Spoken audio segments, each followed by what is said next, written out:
Welcome to the channel, Range Therapy. Today we will be shooting Smith & Wesson 357 38 Special, and we will be shooting a Taurus 32 long.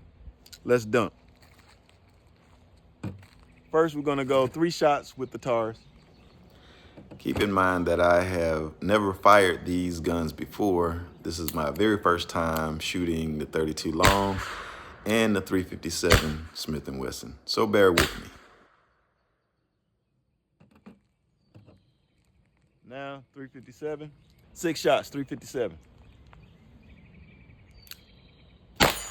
This is my second time in life ever shooting a revolver. That is just not my thing. Revolvers are not my thing. But of course, I like this 357. It is nice.